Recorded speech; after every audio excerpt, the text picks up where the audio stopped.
जय Hind. I hope आप सभी लोग बेस्ट होंगे और अपने स्टडी को बहुत बेहतर तरीके से करेंगे। मेरे प्रिय साथियों, मेरे प्रिय छात्र छात्रा म्यूजिशियंस, आई होप आप लोग अपने केमिस्ट्री के सिलेबस को पूरा करके फिजिक्स में जो आप लोगों ने टर्न लिया बहुत अच्छा चल रहा होगा। आज हम एक टॉपिक को रिवीजन करेंगे जिस टॉपिक का नाम है किसी भी रासायनिक समीकरण को संतुलित कैसे करें, क्योंकि इस क्वेश्चन से कई सारे क्वेश्चंस आते हैं।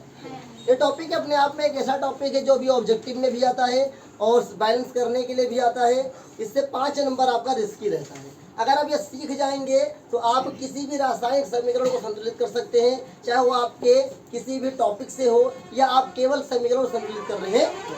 बहुत ही आसान तरीका है, बहुत ही आसान सा तरीका है। तो मैं आप सभी के सामने एक क्वेश्चन लिखूंगा और फिर उसको बैलेंस करके दिखाऊंगा और वहाँ पे मैं आपको समझाने की कोशिश करूंगा। से मेरे पास अभी कोई लिखने की कोशिश नहीं करेगा। मेरे पास लिखा हुआ है HNO3। क्या है?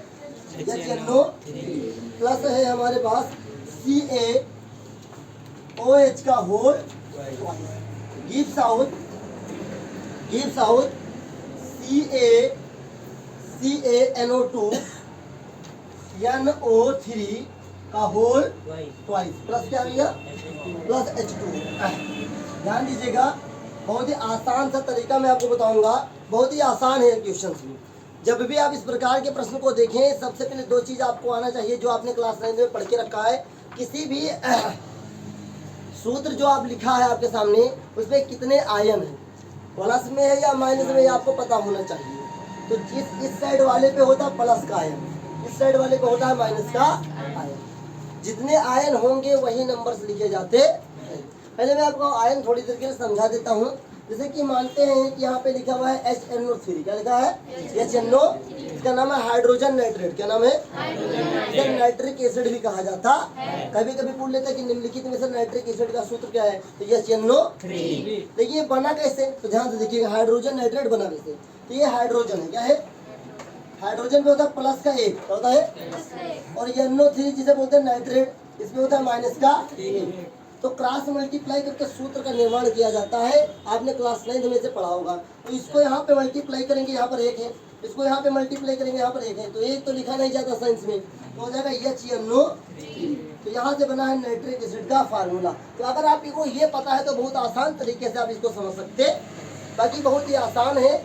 आइए हम लोग इसको करने की कोशिश करते।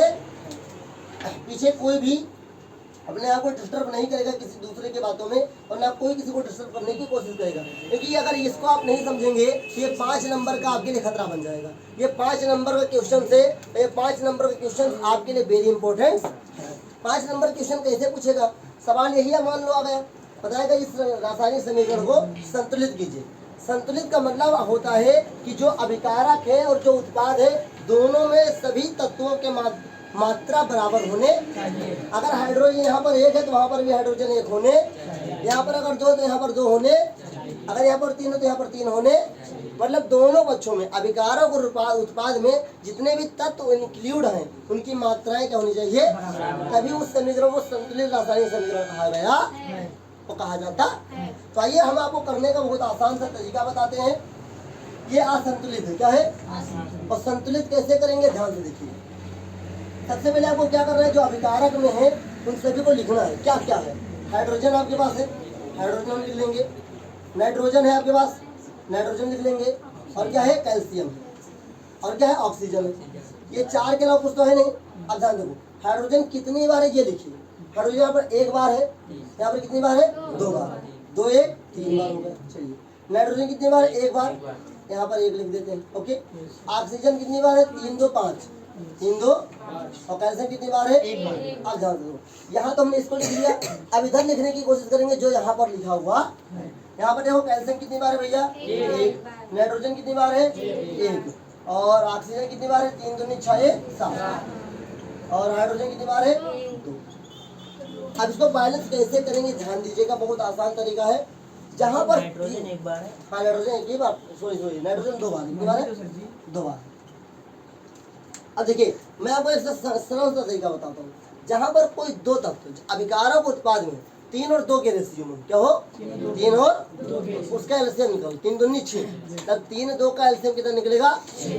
तो यहाँ देखो, पहले हाइड्रोजन को बैलेंस कर लेंगे तो ऑटोमेटिक बैलेंस होने।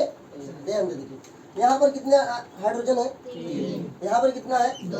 तो ना 3 2 के पहाड़े में आएगा ना इसके पहाड़े में आएगा, तो इसका हम निकालेंगे क्या? एलसीएम। 3 और 2 का एलसीएम होता है 6। क्या होता है? तो 3 के पहाड़े में 6 कब आएगा? जोड़ा रहेंगे। और 2 के पहाड़े में 6 कब आएगा? 3 से गुणा करेंगे। पीछे दिख रहा है ना? बड़े आराम से देखिएगा, समझ में सब आएगा। अब देखिए ध्यान से, यहाँ पर 3 दूनी, तो हाइड्रोजन यहाँ पर कहाँ लिखा हुआ है? यहाँ पर भी है, यहाँ पर भी है। अभी हम कुछ नहीं लिखेंगे और बैलेंस करेंगे। नाइट्रोजन यहाँ पर 1 है, यहाँ पर कितना है? 2 है। तो भैया 2 को 1 तो बना नहीं सकते हो, लेकिन 1 को तो 2 बना सकते हो। 1 को 2 कैसे बनाओगे? 2 से गुणा करके। चलो ये भी अपना नाइट्रोजन बैलेंस हो गया। कैल्शियम तो ऑलरेडी बैलेंस है, चलो उसमें हम छिड़काई नहीं करेंगे। ऑक्सीजन यहाँ कितना है? 5। यहाँ कितना है? 7। इसमें थोड़ा चैलेंजेस आएगा इसको बैलेंस करने, तो ध्यान से देखिए, ये भी बहुत आसान है, कोई दिक्कत की बात। अब देखिए, पहले हम एक एक चीज को बैलेंस करना शुरू करेंगे। यहाँ पर कितना है? 2। यहाँ पर 2 है। नाइट्रोजन यहीं पर है, समझो, नाइट्रोजन यहीं पर तो है, यहाँ तो है नहीं। तो अगर हम यहाँ पर 2 लिख देंगे तो नाइट्रोजन बैलेंस हो जाएगा। अगर यहाँ पर हम 2 लिख देंगे तो नाइट्रोजन बैलेंस हो जाएगा। ये पहले 1 था, अब 2 लिख दिया, 2 लिखना पड़ेगा कि नहीं लिखना पड़ेगा? चलो हम यहाँ पर 2 लिख देते हैं, लिख दिए। अब देखिए, यहाँ पर अगर 2 लिख देंगे, यहाँ 2 से गुणा किया करेंगे कि नहीं? तो ध्यान से देखिएगा, यहाँ 2 दूनी और 2 2 कितना हो गया? अपना 6 हो गया। हाँ 6 कहाँ नहीं, 2 और 2 4, ये कितना है? अभी 4 है, तो कितना है? 6 है। तो मैं और बढ़ाने की कोशिश करना। और देखो ऑक्सीजन कितना है? 5। तो 3 दूनी 6, 6 2 8। पहले इधर भी थोड़ा बैलेंस कर लो भैया, ये भी बैलेंस है। अब हाइड्रोजन की बारी है। 3 दूनी, पहले इधर हाइड्रोजन बैलेंस कर लो कुछ देर के लिए। पता है हाइड्रोजन यहीं पर तो है और कहीं तो है नहीं, तो यहाँ किससे गुणा किया गया? 3 से। 3 यहाँ लिखो, अब बैलेंस हो जाएगा ऑटोमेटिक, देखिएगा। ठीक है, पहले उस पक्ष को हमें बैलेंस करने की कोशिश करना है तो छोटे फॉर्म में हो जाए, छोटे फॉर्म में। देखिए नाइट्रोजन इसके साथ चिपका था, तो अगर हाइड्रोजन बैलेंस करते हैं तो नाइट्रोजन बढ़ता जाता, इसलिए हमने पहले नाइट्रोजन को बैलेंस लिया है। यहाँ पर हमने हाइड्रोजन बैलेंस किया क्योंकि हाइड्रोजन एकदम अलग हुआ है। अब यहाँ पर एक बार कोशिश करते हैं, 2 यहाँ पर है, 2 यहाँ पर है, 2 2 3 दूनी, मतलब कहीं ना कहीं ज्यादा हो रहा है मटेरियल। और आगे देखते हैं, नाइट्रोजन 2 था, यहाँ नाइट्रोजन 2 हो गया। और आगे देखते हैं, यहाँ पर कितना ऑक्सीजन हो गया है? 3 दूनी 6 3, तो ये ऑक्सीजन तो बढ़ रहा है। यहाँ पर 7 ही था, अब तो 9 हो गए। अब देखिएगा, अब बढ़ेगा कैसे? अब कैल्शियम को अगर बढ़ा लेंगे तो ऑटोमेटिक हाइड्रोजन भी बढ़ जाएगा, ऑक्सीजन भी तो बढ़ जाएगा। क्यों? यहाँ देखिए ध्यान से, अगर हम कैल्शियम को बढ़ाएंगे तो हाइड्रोजन भी बढ़ेगा, ऑक्सीजन बढ़ेगा। क्यों? क्योंकि कैल्शियम के साथ हाइड्रोजन भी लगा है और ऑक्सीजन भी लगा हुआ। तो ध्यान से देखिएगा, अगर ऑक्सीजन हमें यहाँ कितना चाहिए? 7 था और 9 हो गया, तो 7 में कितना जोड़ दे कि 9 हो जाए? 2। मतलब 2 ऑक्सीजन बढ़ाने की जरूरत है। यहाँ 2 से गुणा कर दो, जहाँ पे कैल्शियम लिखा हुआ है। 2 से गुणा 2 हो जाएगा। अगली बार देखते हैं बैलेंस है या नहीं है। और 2 हाइड्रोजन, 2 दूनी 4, 3 दूनी 4, 2 6 बराबर है ना? नाइट्रोजन 2 नाइट्रोजन 2 नाइट्रोजन, हाँ 2 है ना? 2 दूनी 4। देखिए सभी लोग, मैंने यहाँ पर क्या लिखा था कि यहाँ पर 3 हाइड्रोजन ऑलरेडी था, यहाँ पर हमने 3 लिख लिया था, यहाँ पर कैल्शियम एक हमने लिख लिया था। आज कि हम इसको बैलेंस कर चुके हैं ऑलरेडी, लेकिन यहाँ पर इसको हाइड्रोजन बैलेंस नहीं है। क्यों नहीं बैलेंस है? यहाँ पर कितने होने चाहिए? यहाँ पे थोड़ी सी गलती हुई, 2 यहाँ पे और 2 2 4, 2 2 4। तो देखिए ध्यान से, यहाँ पर 4 होना चाहिए। कितना होना चाहिए? 4। तो ऑलरेडी 3 था, कितना था? 1 बड़ा था। कितना बड़ा था? यही हमसे गलती हो रही थी। और देखिए यहाँ पर कितना था? 4 करना था, 2 गुणे 2 करेंगे, तो यहाँ पर 2 लिख देंगे। अब आपका बैलेंस है, कैसे देखिएगा ध्यान से, 2 हाइड्रोजन यहाँ पे है, 2 यहाँ पे, 2 2 2 दूनी 4 बैलेंस है। यहाँ पे नाइट्रोजन की बात करें, 2 नाइट्रोजन है, 2 नाइट्रोजन आपका बैलेंस है। ऑक्सीजन की बात करें, 3 दूनी 6 2 3 दूनी 6 2 बैलेंस है आपका। अगर कैल्शियम की बात करें, कैल्शियम 1 है बैलेंस, तो अपना बैलेंस हो गया है। तो जब भी आप एग्जाम में लिखेंगे, इतना करने के बाद लास्ट में जरूर नीचे लिखेंगे संतुलित रासायनिक समीकरण। संतुलित समीकरण भी लिख सकते हैं। संतुलित समीकरण क्या है भैया? 2HNO3 प्लस CaOH का whole twice gives out CaNO3 a whole twice plus 2H2O। जब भी आप इसे बनाए अपने घर पे थोड़ा शांति के साथ बनाए, न पूरा का पूरा गलत हो जाएगा ये। नहीं नहीं, 2 से गुणा करोगे गलत हो जाएगा।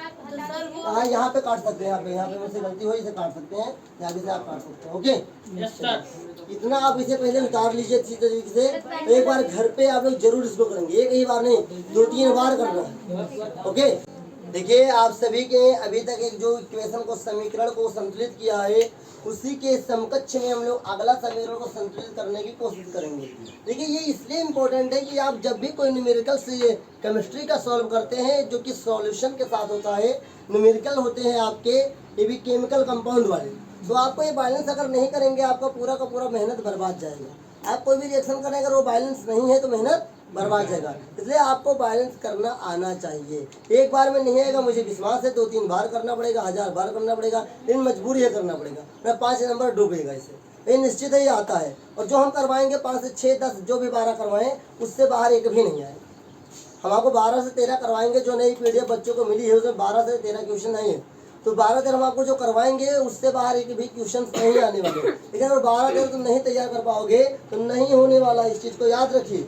इसलिए आप पहली बात तो जितने भी विद्यार्थी यहाँ पर बैठे हैं उनको पहले एक मैं कहानी सुनाता। ये कहानी घटना है तिब्बत की। तिब्बत में गुरुकुल था, क्या था? गुरुकुल था।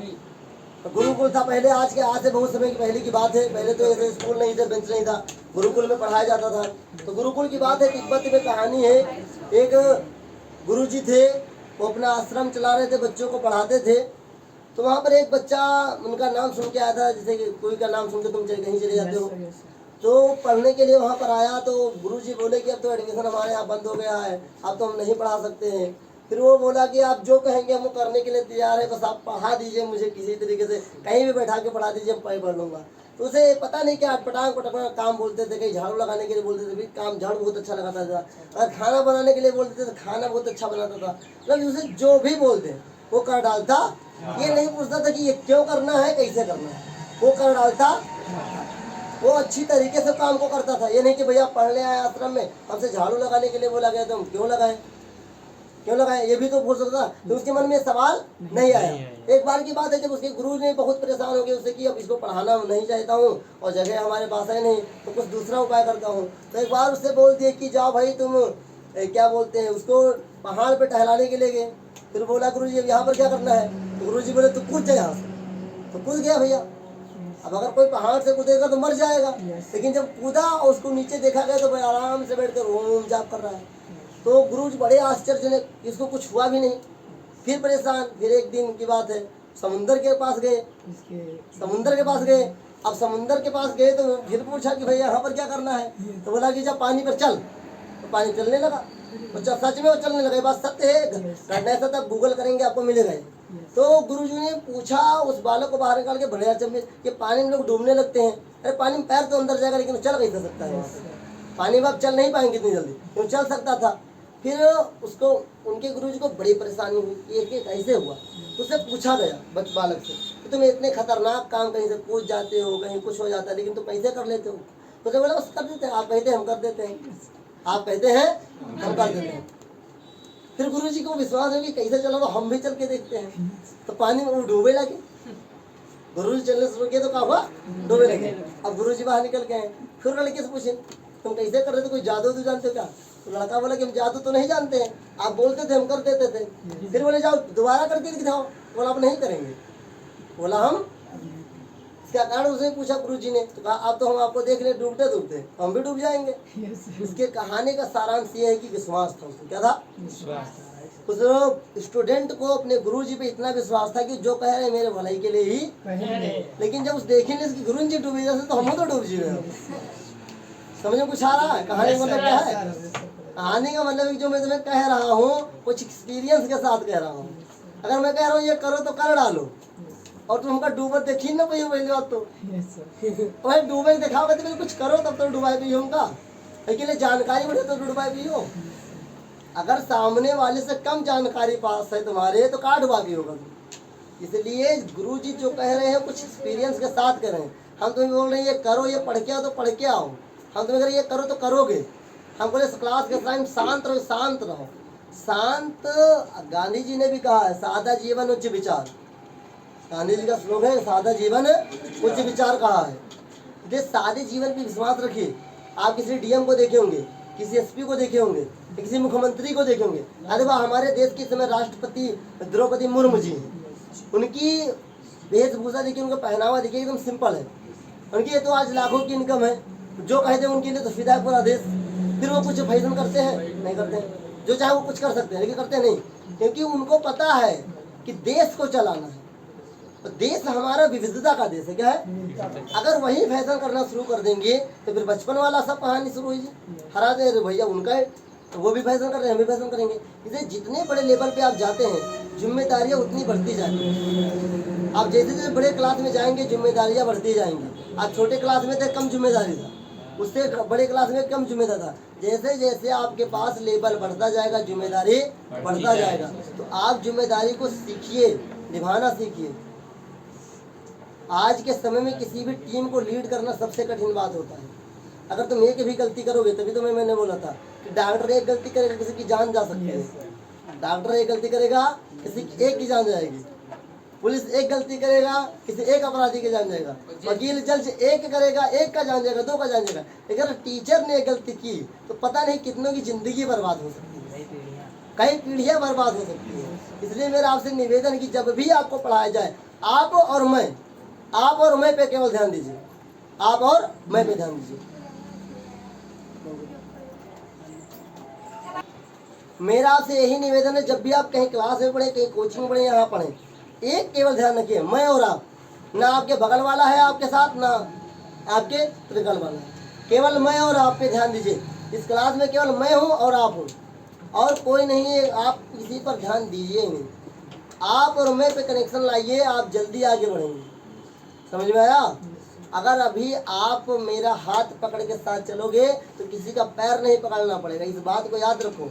तो पैर पकड़ने वाला दुनिया बहुत है, हाथ इतनी जल्दी कोई देता वेता नहीं है। समझ में आया? इसलिए अभी मेरा आपसे निवेदन, कभी भी पढ़ें तो ये नहीं कि कुछ पल के लिए मोटिवेशन रखो, हमेशा के लिए मोटिवेशन रखिए कि शांति से पढ़िए जब भी पढ़ें। तो आइए इसको न्यूमेरिकल को हम सॉल्व करते हैं। एक अपने बहुत सादा सिंपल तरीका है मेरा, और इस तरीके को सभी लोग अप्लाई कीजिए जब भी। सीधा सीधा है। सबसे पहले वो लिखना है जो हमारे पास है और कितनी मात्रा में। सबसे पहले सोडियम है, सोडियम कितनी बार है? एक बार है। ऑक्सीजन की बात करें 4 है, 5 बार है। हाइड्रोजन की बात करें 3 बार है। सल्फर की बात करें 1 बार। यहाँ भी लिखेंगे सोडियम हमारे पास कितनी बार है? 2 बार है। सल्फर कितनी बार है? 1 बार है। ऑक्सीजन 4 है, 5 बार है। हाइड्रोजन 2 बार। ध्यान दीजिएगा सभी। सबसे पहले यहाँ तो सोडियम ही गड़बड़ा गया। यहाँ सोडियम 1 था, यहाँ पर कितना हो गया? तो हम 2 को तो 1 नहीं बना सकते हैं, 1 को तो बना सकते हैं। तो 1 को 2 कैसे बनाएंगे? 2 से गुणा करके। तो क्या देखते हैं यहाँ पर 2 गुणा करने के बाद कुछ डिफरेंस आया। यहाँ पे हमने 2 गुणा कर दिया तो यहाँ 2, ये बैलेंस हो गया। देखते हैं हाइड्रोजन कुछ बढ़ा आगे बढ़ा, तो यहाँ पर 2 हाइड्रोजन 2 2, यहाँ पर कितना हाइड्रोजन है? 2। तो 2 को किससे गुणा करेंगे? 4 हो जाए। तो यहाँ पर 2 लिख सकते हैं, यहाँ पर भी तो 2 लिख सकते हैं। तो यहाँ पर मैंने 2 लिख दिया। चलिए एक बार फिर से ट्राई करते हैं। 2 हाइड्रोजन 2 2 2 2 बैलेंस हो गया। इसको देखते हैं, सोडियम बैलेंस हो गया। ऑक्सीजन देखते हैं, 4 2 6, 4 2 6 ऑक्सीजन बैलेंस है। सल्फर की बात करें, सल्फर 1 है, सल्फर भी यहाँ 1 है। तो ये अब बैलेंस हो गया। कुछ समझ में आया? सबसे पहले आपको वो करना है जो मैं कर रहा हूँ। सबसे पहले वो करना है जो यहाँ पे लिखा हुआ है। लिखा मतलब जो जो देके रखा है, इधर कितना है और इधर कितना है। उसके बाद देखना है किसको, और सबसे पहले उसको बैलेंस करने की कोशिश कीजिए जो छोटे फॉर्म में हो। अगर मान लो ये 3 1 में तो बैलेंस जल्दी हो जाएगा। अब मान लो तुम 7 और 2 को बैलेंस करने जाओगे, बड़ी देर में बैलेंस होगा। पहले छोटे को बैलेंस करिए, फिर देखिए कुछ घट रहा है या बढ़ रहा है, तभी अगले पक्ष पे चलिए। तो इसको इतना करने के बाद हम लोग क्या करेंगे? लिखेंगे संतुलित समीकरण। अब मैं यहाँ पर लिख रहा हूँ, आप इसके नीचे लिखेंगे अपने एग्जाम में। क्या लिखेंगे? संतुलित समीकरण। अगर आप रासायनिक समीकरण भी लिख देंगे तो गलत नहीं होने वाला। क्या है भैया? 2Na, क्या 2NaOH plus H2SO4 plus gives out Na2SO4 plus 2H2 ये तो होगा बैलेंस। कभी कभी पूछ लेता है कि जो आप बैलेंस किए हैं उन सभी का नाम लिखिए। तो कोई बताएगा NaOH का नाम क्या है? Sodium hydroxide. क्या है? Sodium hydroxide. H2SO4 का नाम सल्फ्यूरिक एसिड। क्या है? Sulphuric acid. Na2SO4 क्या है? Sodium sulphate. क्या है? H2O क्या है? तो कभी कभी इसका नाम भी पूछ लेता तो आपको सूत्र के साथ नाम भी याद होना। आप सभी लोग से उतार लीजिए। यहाँ पे 3+1, यहाँ पे हाँ यहाँ कर सकते हैं आप, क्योंकि 2 यहाँ पर 2 2 4 हो गए ना, तो हमने चलिए आई होप आपको ये समझ में आया होगा। आइए आगे बढ़ते हैं। ये रिएक्शन है आपका, आप पढ़ के रखे हैं पहले चैप्टर में। देखिए अब जो हमें समझना है ये 2 और समझना है। अभी तक हम लोग जो सीख रहे हैं ये सूत्र लिखा हुआ है। कभी कभी एग्जाम में आता है कि हिंदी लिखा होता है, हिंदी मीडियम में हिंदी लिखी होती है, इंग्लिश मीडियम में इंग्लिश लिखा होता है, और उसका सूत्र लिखकर तब बैलेंस करना होता, तो थोड़ा और डिफरेंस आता। आज केवल हम केवल सूत्र वाला सीखेंगे और नेक्स्ट क्लास में हम हिंदी से सूत्र बना करके सीखेंगे। तो आइए हमारे पास 2 रिएक्शन और है और इनमें कुछ सावधानियां भी रखनी है। एग्जाम में कैसे लिखना है ये भी हमें समझना है, साथ साथ में ध्यान समझिएगा। सबसे पहले हम यहाँ पे क्या करेंगे, लाइन हम क्यों कर रहे हैं? एक तरफ है अभिकारक। क्या है? एक तरफ क्या है? उत्पाद। अभिकारक का मतलब जो अभिक्रिया से पहले होता, उत्पाद का मतलब जो अभिक्रिया होने के बाद होता। आपके घर में सब्जी बनती होगी, रोटी बनता होगा, तो रोटी बनने से पहले क्या आटा है, आटा है, फिर पानी मिलाते हैं, सब क्या है? अभिकारक है। क्या है? फिर आटे को गूंदते हैं, जब हमारे पास जो बन जाता है क्या है वो? उत्पाद। क्या है? तो अभिक्रिया होने से पहले जो हमारे पास होता है उसे अभिकारक कहते हैं। अभिक्रिया होने के बाद जो हमें प्राप्त होता है क्या है? उत्पाद। ओके चलिए अभी समझते हैं। यहाँ पे क्या है? Na कितनी बार है? 1। Cl कितनी बार है? 1। Ag कितनी बार है? 1। NO3 कितनी बार है? 1 बार है। NO3 एक ही बार है ना। NO3 क्या है? एक संयोगी अभिक्रिया। क्या है? अलग से लगता है ना। अच्छा यहाँ पर देखते हैं भैया, Ag कितनी बार है? 1। Cl कितनी बार है? 1। इसको अलग नहीं लिखते हैं, अलग लिखने से कोई फायदा नहीं, कोई फायदा नहीं, क्योंकि NO3 अपने आप में क्या अलग तरीके से है भी। Na कितनी बार है? 1। NO3 कितनी बार है? अब ध्यान रखिए, बताओ भैया बैलेंस है कि नहीं बैलेंस है? क्यों बैलेंस है? देखिए यहाँ पर देखिए सोडियम एक बार है, यहाँ पर भी सोडियम एक बार है, क्लोरीन एक बार है, क्लोरीन भी एक बार है, ये इतनी बार है, ये भी इतनी बार है, एक बार है। कभी कभी कंफ्यूज करने के लिए एग्जाम में यही आ सकता है। अब तुम सोचते हैं भैया, क्या भैया यहाँ पर नहीं नहीं नहीं, मेरा बैलेंस नहीं, ऑलरेडी वो बैलेंस है, ऑलरेडी वो बैलेंस है, इस बात को याद रखिए। अब समझिएगा एग्जाम में ये क्यों आ सकता है? कंफ्यूज करने के लिए। तुम सोचते रह जाओ कि भैया संतुलित करने के लिए दिया है, फिर पहले संतुलित कैसे हो सकता है? तो कभी कभी आंसर भी क्वेश्चन में आ जाता है, आंसर भी पूछ लेता है, तो क्वेश्चन पूछ सकता है। तो भैया इसको कैसे लिखेंगे? इतना करने के बाद हम लिखेंगे यह अभिक्रिया पूर्व से संतुलित है। क्या मतलब यहाँ लिखेंगे यह अभिक्रिया, क्या यह अभिक्रिया पहले से संतुलित। एग्जाम में लिखना जरूरी है भैया, संतुलित ये लिखना जरूरी है, अगर नहीं लिखोगे तो गलती हो जाएगी आपसे। ठीक है, ये लिखना है यह अभिक्रिया पहले से ही पहले से संतुलित है, पहले से ही संतुलित है, दोनों लिख सकते हैं। ये हो गया, ध्यान से लिख लीजिए सब लोग, उसको भी कर दीजिए तब बता दीजिए। एक बार इसको समझिए फिर एक साथ उतारिएगा। इसको समझिए, ध्यान दे, अभी कोई उतारिए नहीं, इसमें बहुत आसान है। अब एक बार हम पूछेंगे कि आप सभी को पता है कि इस अभिक्रिया में हमारे बाईं ओर क्या है? हमारे पास अभिकारक। क्या है? और दाईं ओर क्या है? याद रखिए बाईं ओर क्या होता है? अभिकारक, दाईं ओर। अब ध्यान दीजिए यहाँ पर Ba की बात करें, Ba कितनी बार है? कोई बताएगा Ba का नाम क्या है? क्या है? Cl की बात करें, Cl कितनी बार है? हाइड्रोजन कितनी बार है? SO4 एक बार। आपके मन में ये सवाल भी उठ सकता है कि भाई SO4 हमने एक साथ ले लिया, क्यों ले लिया? क्योंकि यहाँ पर देखा जाए तो SO4 एक साथ है ना। जब कोई भी जो संयोजी ऊतक है, संयोजी जो कंपाउंड है, अगर एक साथ उत्पाद में भी है तो आप एक साथ ले सकते हैं। यहाँ पर देखते हैं Ba कितनी बार है? 1। SO4 कितनी बार है? 1। और यहाँ में प्लस लगाना H कितनी बार है? एक। Cl कितनी बार है? अब यहाँ ध्यान से देखिएगा, यहाँ पे देखिए Ba एक था, ये तो ऑलरेडी बैलेंस है। SO4 एक था, ये बैलेंस है। मामला कहाँ फंसा है? इन दोनों के पास तो फंसा है, और इन दोनों यहाँ पर अलग अलग है, लेकिन वहाँ तो दोस्त बन गए हैं। अब ध्यान से देखो, दो को एक तो नहीं बना सकते हो, लेकिन एक को तो दो बनाओगे। कैसे? एक को दो से गुणा करके। अभी उतारिए नहीं भैया, ध्यान से समझ के तो उतारिए। एक को हम दो से गुणा कर देंगे तो दो हो गया। तो क्या हम यहाँ दो लिखेंगे कि यहाँ दो लिखेंगे? नहीं, पहले लिखेंगे। क्यों पहले लिखेंगे? क्योंकि ये दोनों एक साथ क्या है, तो दोनों साथ यहाँ पर तो है, यहाँ पर हम दो लिख देंगे। तो कुछ समझ में आया आपको? कुछ समझ में आया? अब ये भी तो बैलेंस हो गया, ये हो गया, यहाँ पर हो गया। तो क्या लिखेंगे नीचे? संतुलित। अभी तो उतारे, थोड़ा हमसे बात करने एक बार रुक जाइए आप लोग। संतुलित समीकरण। ओके, क्या होगा? Ba, हमने लिख दिया BaCl2 plus H2SO gives out BaSO plus 2HCl। अभी को उतारिए नहीं, केवल हम एक सवाल पूछेंगे तब उतारिएगा। इतना जो मैंने अभी तक 4 रिएक्शन को करवाया है, इसमें कोई डाउट होगा? डाउट जब घर पे एक बार बनाएंगे तो हो सकता है कुछ लोगों को हो, कोई बात नहीं, एक बार देख करके बनाइएगा। घर पे जब एक बार बनाए तो देख कर बनाइए, 2-3 बार करेंगे आपको ये आ जाएगा।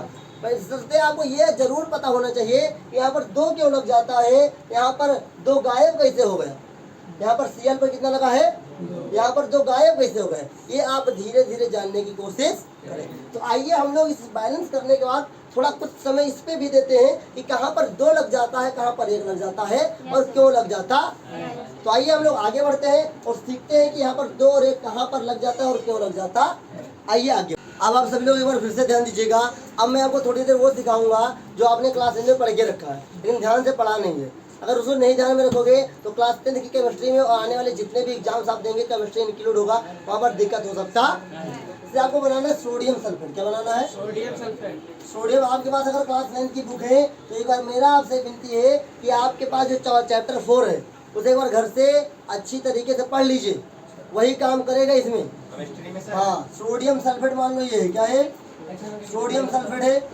इसका सूत्र बनाना है। क्या करना है? सूत्र बनाना। मैं इसको इसलिए आज बता रहा हूँ क्योंकि नेक्स्ट क्लास में हमें हिंदी से सूत्र बनाकर उसे बैलेंस करने की आदत है। पीछे शांत रहो, मुझे अगली क्लास में वो बताना है आपको कि हिंदी से सूत्र बना के फिर बैलेंस करना है, वहाँ थोड़ा डिफिकल्ट हो जाता है सूत्र बनाना। इसलिए आप सभी लोग सूत्र बनाना सीख लीजिए। सोडियम और ये सल्फेट है, सोडियम है ये सल्फेट है। सोडियम का वो चिन्ह होता है, प्रतीक होता है Na, क्या होता है? Na पे होता है प्लस का 1, क्या होता है? सल्फेट की बात करें तो ये होता है SO4, इसमें होता है माइनस का 2, क्या होता है? जब भी कोई कम्बिनेशन जब भी कोई यौगिक बनता है, एक प्लस वाला आयन होता है, एक होता है माइनस वाला, एक प्लस वाला एक माइनस वाला होता है। तो देखिए बहुत ही आसान है। यहाँ पर कितना लिखा है? 2। इस वाले नंबर को हम लोग यहाँ पर मल्टीप्लाई करते हैं, यहाँ पर कितना लिखा? 1 लिखा है। इस वाले नंबर को यहाँ पर मल्टीप्लाई करते हैं तो अगर 2 से यहाँ पे गुणा करोगे तो 2 हो जाएगा, क्या होगा? Na2, क्या होगा? यहाँ पर 1 से गुणा करोगे, 1 से कोई असर होता नहीं है तो बने Na2SO4। इसलिए सूत्र होता है सोडियम सल्फेट का Na2SO4। क्यों होता है भैया? सोडियम के पास तो 1 था, यहाँ पर 2 कैसे आया? क्योंकि सल्फेट के पास -2 आयन होते, चूंकि ये ऋणात्मक है और ये धनात्मक है। धनात्मक वाला ऋणात्मक को पकड़ेगा और धनात्मक वाला ऋणात्मक पकड़ने के बाद ऋणात्मक वाला धनात्मक को पकड़ेगा। क्योंकि यहाँ पर 1 था तो 1 चूंकि यहाँ पर लिखा नहीं जाता, इसलिए यहाँ पे सूत्र बनेगा Na2SO4। अभी उतारिए ना, एक और तुमको एग्जाम्पल देते हैं। मान लो पूछेगा कैल्शियम हाइड्रोक्साइड। क्या पूछा गया? Calcium hydroxide. कैल्शियम, ध्यान दीजिएगा, कैल्शियम क्या है? Calcium hydroxide. आपको ये आना चाहिए। क्यों आना चाहिए? क्योंकि आपके एग्जाम में आता नहीं आएगा तो आपका नुकसान हो जाएगा। इस चीज को समझ के रखिए। अब देखिए कैल्शियम का सिंबल होता है C, क्या होता है? Ca। और C होता है प्लस का 2, क्या होता है? प्लस का 2। C होता है प्लस का 2। हाइड्रोक्साइड का मतलब OH माइनस, OH। अब देखो यहाँ पर 1 माइनस है मतलब 1 है, 1 एक कम 1 हो, मतलब इसको यहाँ पे मल्टीप्लाई करेंगे, इसको यहाँ पे मल्टीप्लाई 1 एक कम, तो C तो एक ही बार लिखा जाएगा।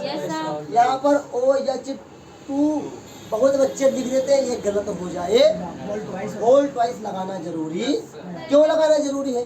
क्योंकि अगर टू यहाँ पर लिखोगे भैया तो ये केवल एच के लिए टू लिखा जाएगा। अगर टू यहाँ पर तुम लिख दोगे बिना ब्रैकेट का तो जो ये टू है केवल एच के लिए लिखा जाएगा, लेकिन यहाँ पर तो ओ एच है, इसलिए होल ट्वाइस लगा हुआ। होल के बाद जब भी ट्वाइस लगे, ट्वाइस लगे, इसका मतलब अंदर के दोनों चीज के लिए लगा हुआ, इसलिए कैल्शियम हाइड्रोक्साइड का सूत्र बनता है CaOH का होल। बहुत ही आसान है, कठिन नहीं है।